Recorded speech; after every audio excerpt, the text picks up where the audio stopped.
And what is it doing? This is not a new theory. In fact, it's the oldest one. It's not hard to understand. Let me explain this to you and see if it ain't so yourself. This is observable, testable, repeatable science. You don't have to believe anything NASA says about anything. I want you to notice one thing about the celestial bodies, not how big or small they are, I don't care. What I want you to notice is that no matter how large or small they seem to be, they're all circles.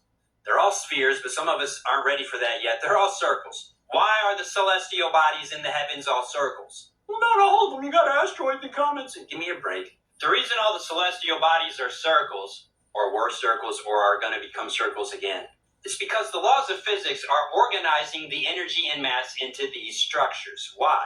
Well, this is what the instructions dictate. But why does it not matter at all how small or large they are? They're still the same relative structure.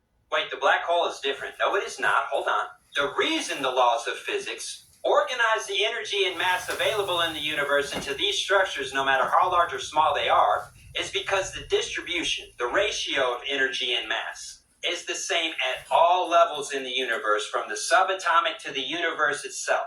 Every structure you look at in the universe on every level of size is organized into the same relative structures on each level, because no matter what level we're on, the laws of physics are organizing the energy and mass that is always found to be at the same relative ratio.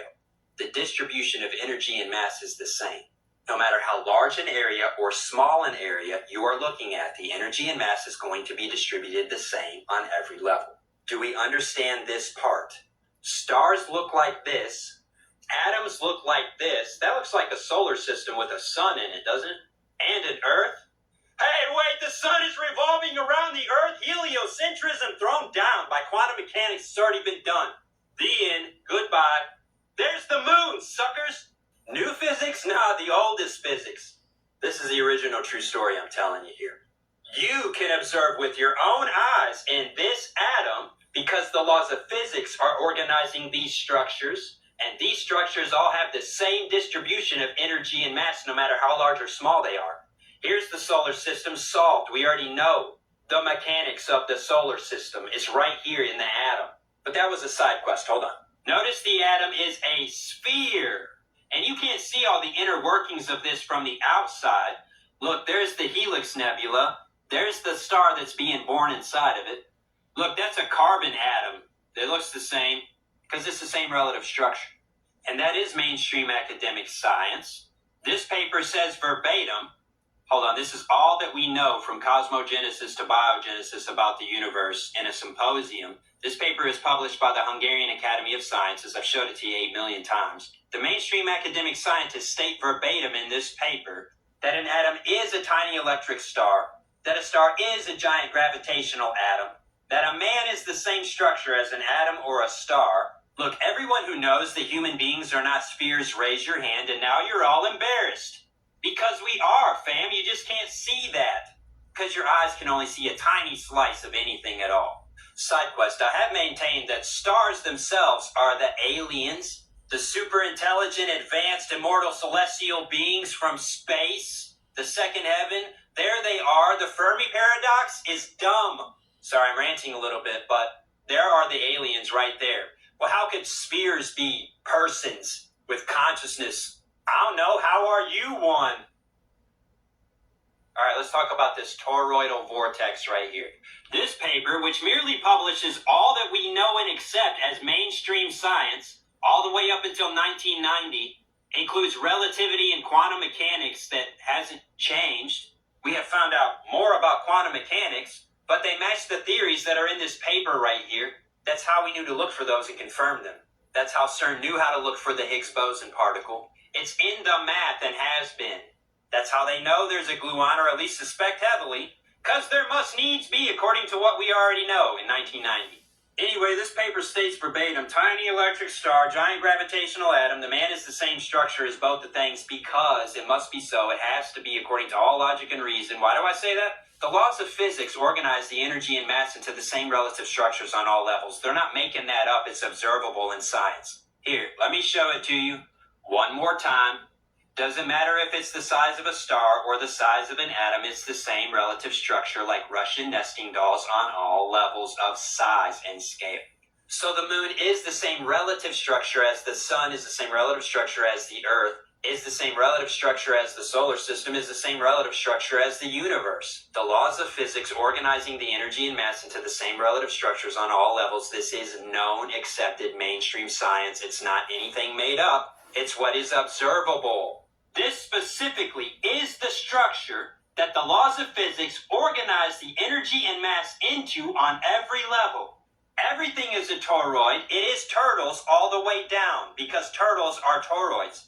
Why does it matter that everything is this structure right here to scale? Let me show you very clearly what this actually means, fam.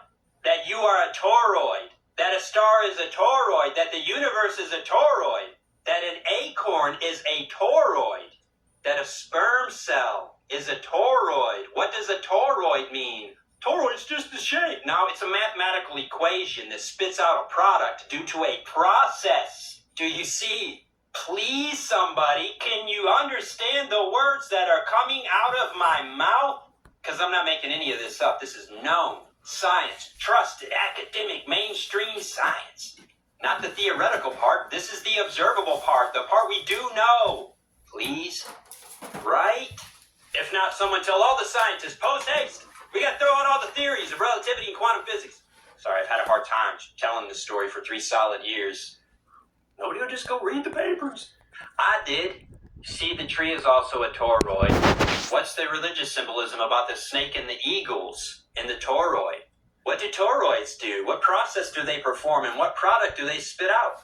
Why does it matter that everything is a toroid? The flower of life, the sacred geometry, is just representing the processes of the toroid. The toroidal vortex in nature, I'm not talking man-made, I'm talking about natural, is a process that spits out an end result, even if it is man-made. Toroids outperform vital functions in all your electronics. You couldn't have a phone without the toroids. But the sacred geometry and all the religions are about the toroid, specifically about the toroidal vortex. Some say, well, the sacred geometry just shows quantum mechanics, and they're right. Others will say, well, sacred geometry just shows cell division, and they are correct.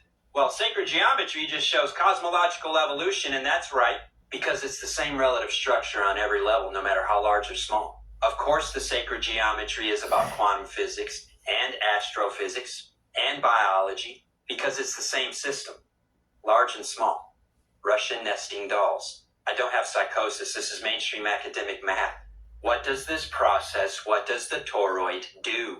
The Big Bang Theory is true to a point. It's the same as the zinc explosion when the sperm swims into the egg. What does it mean? A new body is going to be made. Here it is, cell division. The toroidal function is cell division. Here it is at the Big Bang, the zinc flash, organizing the energy and mass. And because the universe itself is a toroid, it continues to organize and organize and organize towards perfection. The same way that cell division builds a complete human body in the womb so it can be born. Do you get it? Hold on. The star is the same relative structure as the universe, so let me show you this process. Right there is the zinc flash, and because this structure is a toroid, observe its wave function. Toroidal vortex is wave function, spring, summer, fall, winter, birth, growth, entropy, death. Well, that's just it, isn't it? No, it's a toroid. Ye must be born again. The nebula was never made to just be a star and stop there. The nebula is a seed that's going to become either a black hole or a neutron star once it goes through its wave function, because it's a toroid. I wonder if it's just an average star. Well, it gets to be a white dwarf, which is far more powerful a structure. These are far more powerful structures than these are. The nebula grew all the way up here to become what it was going to be all along. The universe is a toroid that's going through cell division to be born into the steady state of perfect eternity. Each phase the toroid is reborn in is only to organize it towards perfection every time. The sperm was a toroid, and that's how it was reborn as a human. The human is also a toroid, which means death cannot be the end. Ye must be born again. I got this story right here from Jesus Christ and no other. He is the only one that told this story right here accurately according to all that is observable, testable, and repeatable in those testings. Performing his gospel is toroidal. toward life more abundantly, and in the next, eternal life. And I know his word is true. It is a scientific, observable, testable, repeatable fact. Shout out to Daddy.